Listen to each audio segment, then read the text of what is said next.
ini saya akan membahas tentang permainan bola kecil, yaitu olahraga bulu tangkis.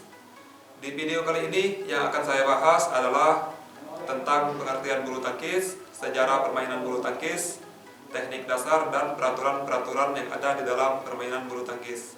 Langsung saja masuk ke materi yang pertama, yaitu pengertian bulu tangkis. Permainan ini terdiri dari dua kata, yaitu bulu dan tangkis. Secara harfiah, olahraga ini bisa diartikan sebagai permainan yang dilakukan secara menangkis bola atau menggunakan raket. Bulu tangkis adalah olahraga yang dimainkan setidaknya dua orang.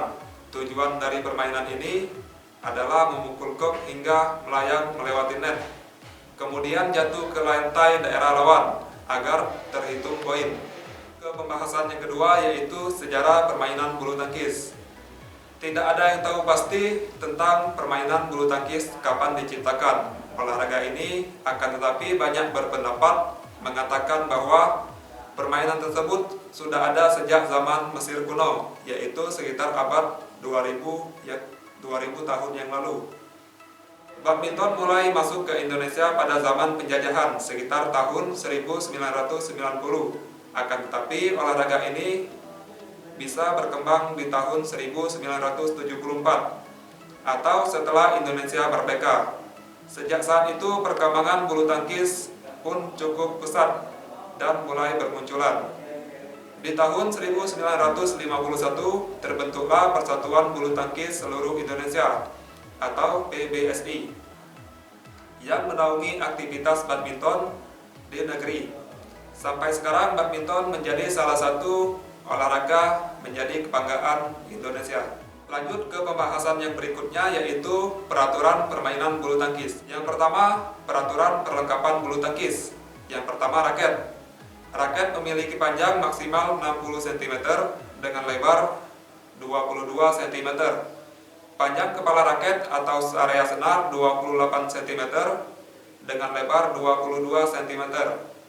Raket bisa terbuat dari kayu atau aluminium. Yang kedua, kok.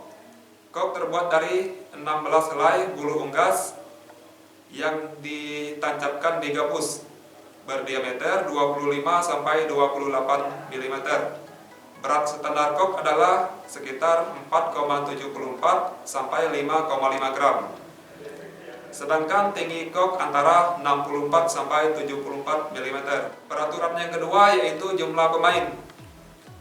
Ada beberapa macam jumlah pemain dalam permainan bulu tangkis, diantaranya yang pertama, tunggal, yaitu 1 lawan 1, bisa dimainkan oleh putra dan putri. Yang kedua, ganda, yaitu terdiri dari 2 orang. Yang ketiga yaitu ganda campuran, yaitu satu tim terdiri dari 2 orang, 1 putra dan 1 putri. Lanjut yang berikutnya yaitu penentuan awal permainan. Pertandingan diawali dengan undian, yaitu menggunakan metode melempar koin digunakan oleh wasit. Undian ini untuk menentukan pemain mana yang harus melakukan servis terlebih dahulu. Lanjut peraturan yang berikutnya yaitu penghitungan skor. Penentuan kemenangan olahraga ini menggunakan sistem pemenang 2 kali 1 babak. Jadi permainan bulu tangkis bisa berlangsung sebanyak 2-3 babak. Apabila satu tim memenangkan 2 babak secara terus-menerus, maka tidak perlu dilanjutkan babak berikutnya. Tim yang memenangkan 2 babak tadi dinyatakan menang. Lanjut yang pelanggaran, yaitu kok menyangkut di net. Raket menyentuh net saat memukul kok. Saat melakukan pukulan, raket melewati net dan masuk ke area lawan. Kok sudah dipukul tetapi jatuh daerah sendiri. Yang berikutnya, saat menerima servis, pemain sudah bergerak terlebih dahulu. Kok jatuh di luar lapangan atau meluncur melewati bawah net. Yang berikutnya, kok tidak dipukul 2 kali. Yang berikutnya, pemain sengaja mengulur-ulur waktu pertandingan. Yang terakhir, pemain secara sengaja melakukan hal mengganggu lawan tim. Lanjut ke ukuran lapangan bulu tangkis. Lapangan bulu tangkis berbentuk persegi panjang yang dipisahkan oleh net di tengah. Pada pertandingan bulu tangkis profesional, lapangan yang digunakan harus memiliki ukuran standar PBSI atau WBF. Ukuran lapangan bulu tangkis standar PBSI adalah panjang 13,40 meter, lebar 6,10 meter, tinggi net 1,55 meter, tinggi net 1,52 meter, jarak garis servis ke depan net 1,98 meter, jarak garis servis belakang ke garis belakang 0,76 meter untuk pemain ganda, jarak servis samping ke pinggir lapangan 0,46 meter untuk pemain tunggal. Lanjut ke pembahasan yang terakhir, yaitu teknik dasar bulu tangkis. Sama halnya dengan permainan lain, bulu tangkis juga memiliki teknik dasar agar pemainnya menguasai permainan dan pukulan lebih akurat tentunya. Lanjut, yang pertama teknik dasar memegang raket. Teknik dasar memegang raket dibagi menjadi dua, yaitu forehand dan backhand. Teknik forehand adalah teknik ini sama seperti kita memegang benda pada umumnya.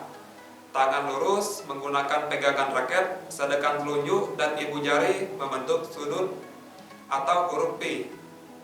Teknik backhand hampir sama dengan teknik forehand.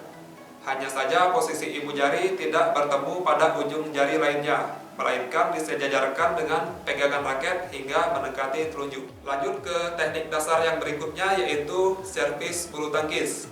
Servis bulu tangkis dibagi menjadi tiga, yaitu servis forehand pendek, forehand tinggi, dan backhand. Yang pertama, forehand pendek.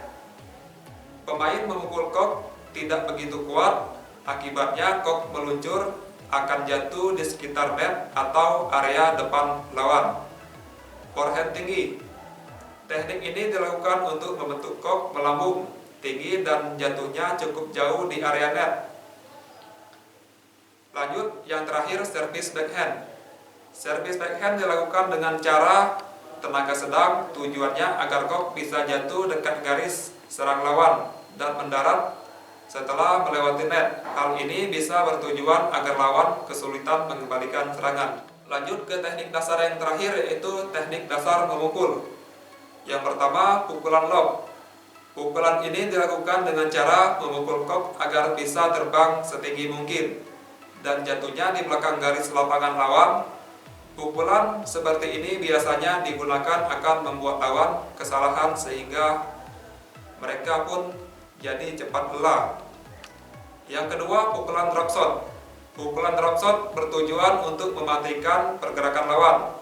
Pukulan dilakukan dengan cara lurus dan menggunakan tenaga kecil atau pelan. Tujuannya agar kok bisa jatuh di area sekitar net.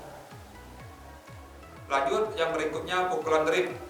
Drip adalah jenis pukulan yang mendatar, arah pukulannya lurus dengan melambung, dengan menyilang atau menyasar ke sisi samping daerah lawan. Teknik ini biasanya dilakukan untuk menyerang maupun mengembalikan serangan dengan cepat. Lanjut, yang berikutnya netting. Sesuai dengan namanya, adalah jenis pukulan ini bertujuan menjatuhkan kok. Setelah berhasil melewatinya, pukulan netting cukup sulit dilakukan karena butuh akurasi tinggi. Bila berhasil, tim lawan akan kesulitan mengembalikan serangan. Lanjut, yang terakhir pukulan smash. Smash adalah jenis pukulan yang bertujuan untuk menyerang sekaligus mematikan gerakan lawan. Pukulan ini sendiri sangat keras dan menukik ke daerah lantai. Itulah sekilas pembahasan tentang permainan bulu tangkis. Memang permainan ini apabila kita melihat sangat mudah, namun apabila kita melakukannya, kita perlu menguasai tekniknya agar permainan tersebut lebih efektif digunakan. Itulah penyampaian dari saya. Apabila ada penyampaian kurang, saya mohon maaf. Saya akhiri. Wassalamualaikum warahmatullahi wabarakatuh.